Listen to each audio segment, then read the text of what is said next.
सारा प्रणाम। यथार्थ में कई दिनों के अंतराल के बाद एक बार पुनः आप सभी का हार्दिक अभिनंदन, स्वागत है। आज कुछ नई बातों को लेकर मैं आपके समक्ष प्रस्तुत हुआ हूं। आपसे गुजारिश है कि वीडियो के अंत तक जब आप इसे लगातार देखेंगे तभी मेरी कुछ बातें आपके ज़हन में उतर पाएंगी, क्योंकि बीच में अगर आप स्किप करेंगे तो निश्चित रूप से बहुत सारी चीज़ें छूट जाएंगी। सबसे पहले तो मैं आज की परिस्थितियों को देखते हुए बधाई देना चाहता हूं अपने सारे इंडिया परिवार के उन प्रबंधकों को जो पिछले लगभग 4.5 दशक से बिना किसी अवरोध के अपने सम्मानित जमाकर्ताओं के भुगतान की व्यवस्था को सुचारू रूप से बना के रखे हुए थे। उनको न कभी नेट की प्रॉब्लम आया, न कभी सर्वर डाउन हुआ, न कभी सिस्टम खराब हुआ।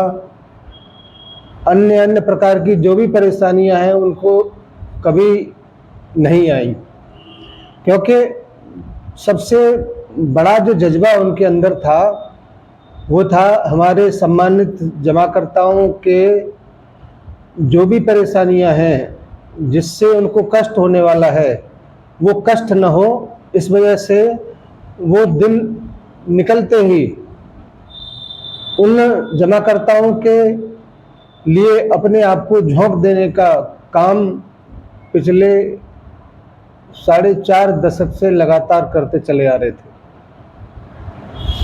उसके बाद मैं बधाई देना चाहता हूं अपने क्षेत्रीय फील्ड के कार्यकर्ताओं को, छोटे से लेके बड़े कैडर का कोई भी हो, जिन्होंने अपने सम्मानित जमाकर्ताओं के लिए न धूप देखा, न बारिश देखा, न छाव देखा, न सर्दी देखा, कुछ भी नहीं देखा। केवल उनकी सेवा भाव से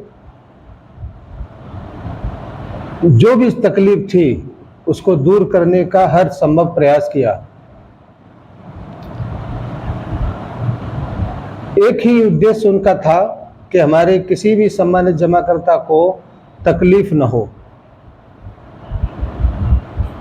यहाँ तक उसके खेतों पर जाकर, उसके गांव में जाकर, उसके हर प्रपत्र की खुद ही फोटोकॉपी कराकर, सारी फॉर्मेलिटी पूरी कराकर उसको ऑफिस तक कष्ट न हो आने का, इन सारी चीज़ों को ध्यान में रखते हुए उसको सेवा भाव से अपने कार्यों को संपादित किया। आज यही दोनों लोग वर्तमान की परिस्थितियों में अपने सम्मानित जमाकर्ता को पिसता हुआ देखकर बहुत दुखी है। एक ऐसा व्यक्ति जो मजदूर है, अपने बच्चों को शाम को कुछ रोटियों के कुछ निवाले उनके हलक में पहुंचा सके, मजदूरी के लिए निकलता था। आज वो व्यक्ति अपने खून पसीने की कमाई को वापस पाने के लिए उस पोर्टल पर जाने के लिए जनसेवा केंद्र पर बैठा हुआ है, मगर वो पोर्टल चलने का नाम ही नहीं ले रहा। कभी कुछ प्रॉब्लम, कभी कुछ प्रॉब्लम। उस मजदूर का पूरे दिन का काम करने का सपना ध्वस्त होता जा रहा है, और फिर शाम को अपने बच्चों के सामने वो खाली हाथ पहुंच रहा है और कह रहा है कि आज काम नहीं हुआ। इन सारी चीज़ों को देखकर मुझको भी ये लगता है कि माननीय सर्वोच्च न्यायालय को जिस कंपनी ने इस पोर्टल को बनाया उससे जवाब जरूर मांगना चाहिए। क्या सहारा इंडिया परिवार के सम्मानित जमाकर्ता 10-20 हज़ार थे, जो इतनी संख्या को आधार बनाकर इस पोर्टल का निर्माण किया गया? जब हम लोग चीख चीख के ये बता रहे हैं कि जमाकर्ताओं की संख्या बहुत विशाल है, उसके बावजूद इस पोर्टल को इतना कमज़ोर बना दिया कि आज हर सम्मानित जमाकर्ता उस पोर्टल पर अपने आप को खपा दे रहा है। 18 जुलाई से लेके 18 अगस्त निकल चुका है कल, और आज हम लोग 19 अगस्त में बैठे हुए हैं। कुल मिलाकर 50 लाख के लगभग का डिमांड हो पाया है, और माननीय सुप्रीम कोर्ट का आदेश है 9 महीने में भुगतान करना है सबका।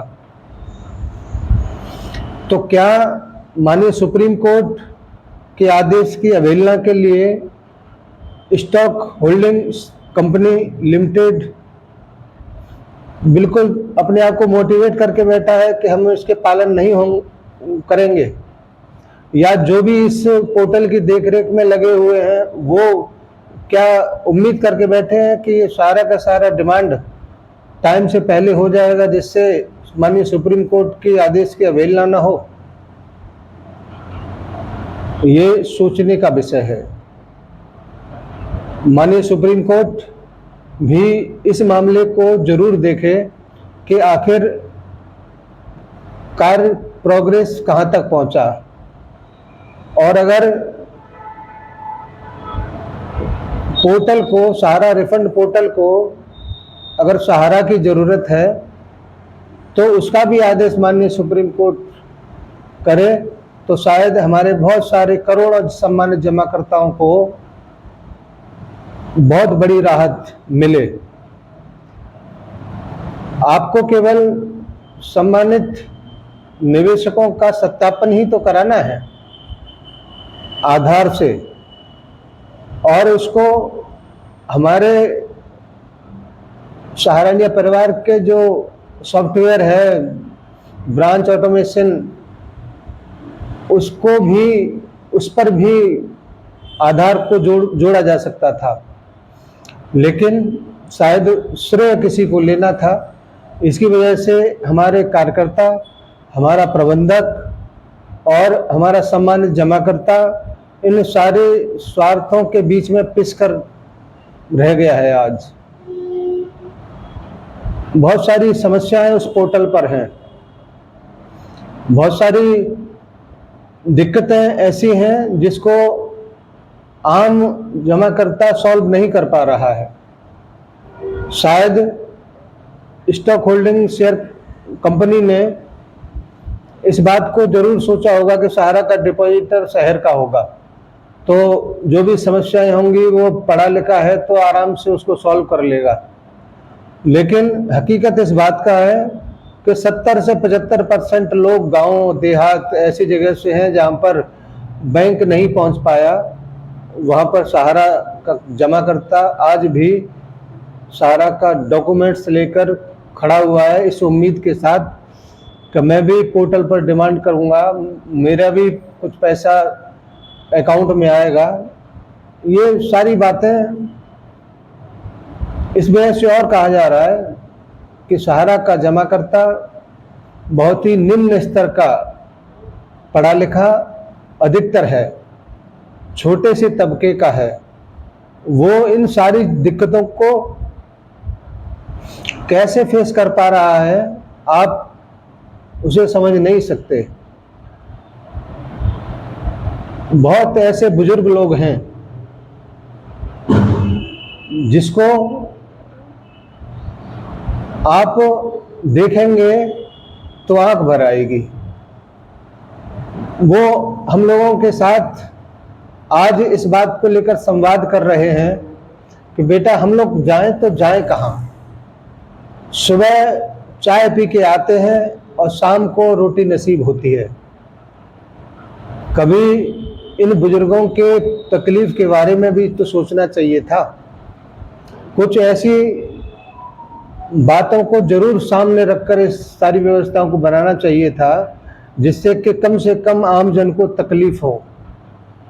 हमारी सरकार इस बात को बड़े जोर शोर से कहती है कि हम गरीबों के हैं, गरीबों की सरकार हैं, गरीबों के हितों की सुरक्षा के लिए अपना सर्वोपरि देने को तैयार हैं। लेकिन आज 8-10 करोड़ लोग अपने बनाए हुए उस व्यवस्था को कोस रहे हैं जो गरीबों की सरकार कहलाने का दम भरते हैं।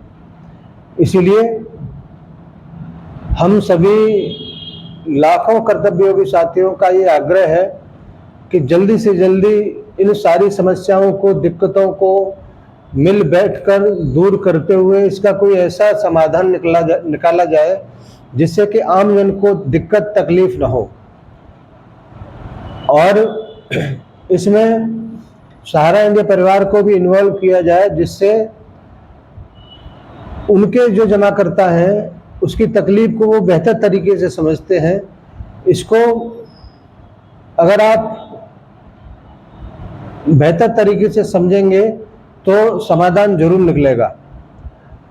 कुछ जमाकर्ताओं का शिकायत इस प्रकार से है कि हमने अपने बैंक अकाउंट को बंद करा दिया और वो पोर्टल जैसे ही आधार को उस पर डालते हैं, रजिस्ट्रेशन करते हैं तो हमारा वही अकाउंट जो बंद है उसी अकाउंट को ही वो सिस्टम उठा ले रहा है।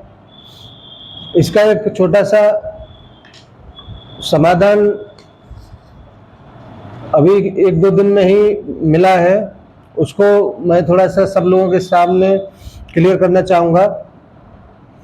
पोर्टल पर लॉगिन करते समय आपका जो बैंक डिटेल, बैंक नाम जो प्रदर्शित हो रहा है, अगर वो बंद है, उस बंद अकाउंट को अगर आप उस पोर्टल से हटाना चाहते हैं तो एक फॉर्म मिलेगा आपको बैंक में। उस फॉर्म को भर के उसमें NPCI-C-DED में नए अकाउंट को जोड़ने का विकल्प है।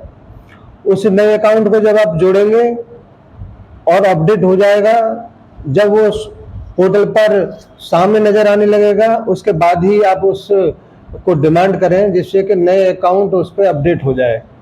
इस तरीके का एक छोटा सा इसमें समाधान आया है और कुछ और समाधान भी छोटे छोटे से आए हैं, जैसे नाम के पीछे सरनेम में कोई दिक्कत है या पासबुक का जो अमाउंट आपको ब्रांच बंद होने की वजह से मिल नहीं पा रहा है तो उस पर अनुमानित अगर लिखेंगे तो सहारा उसको प्रमाणित जो ठीक जमा होगा उसको करके आपके उस अकाउंट को प्रोसेस में डाल देगा, वो रिजेक्ट नहीं होगा।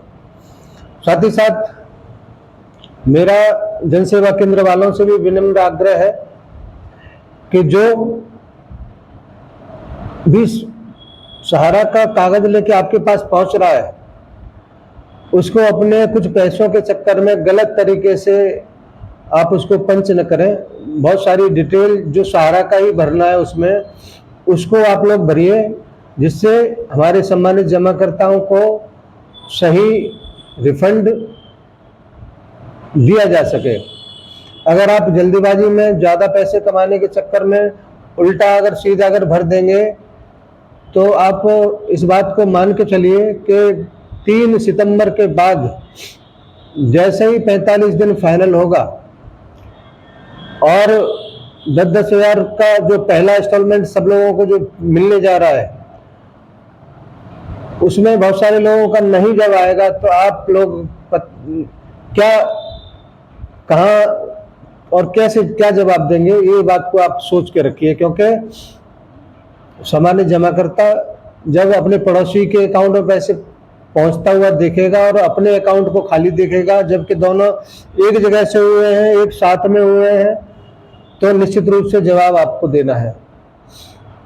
क्योंकि कई सर्टिफिकेट नंबर गलत कर दे रहे हैं, कई पासबुक नंबर गलत कर दे रहे हैं, बैंक अकाउंट नंबर डाल दे रहे हैं सहारा के अकाउंट की जगह पे, बहुत सारी चीजें गलत किए दे रहे हैं। तो इसमें बहुत सारा प्रॉब्लम आने वाले टाइम में होगा।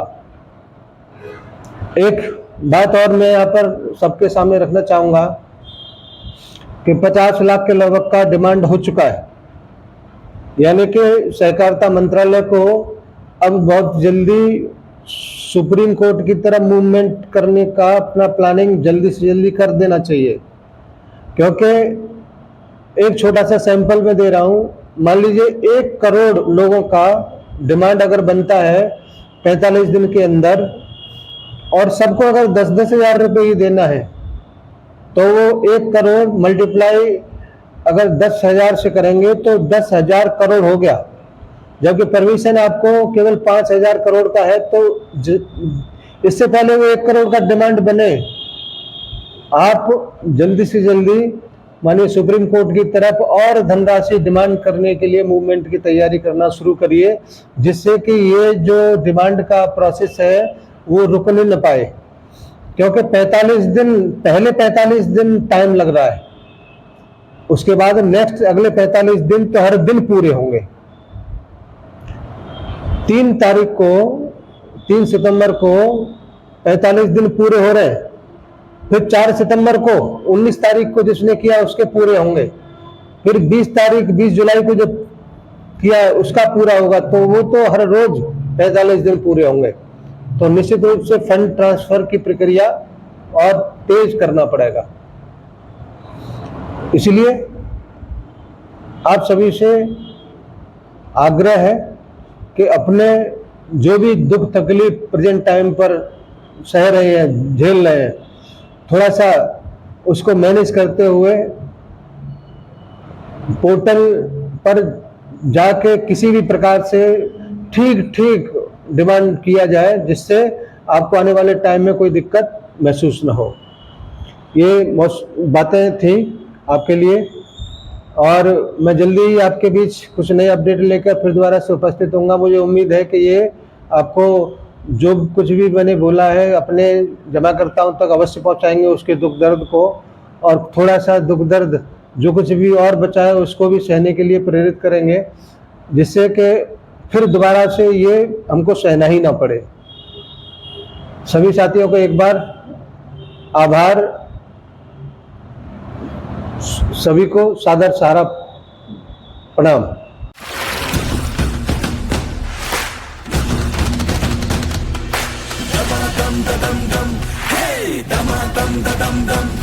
मेहनत का कहना मान ले, रुकने का ना तू नाम ले।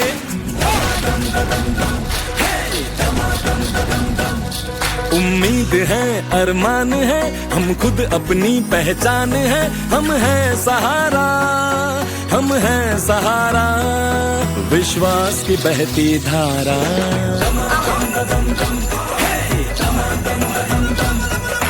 कस ले हम जो मुट्ठी कस ले, किस्मत अपनी हम खुद लिख ले।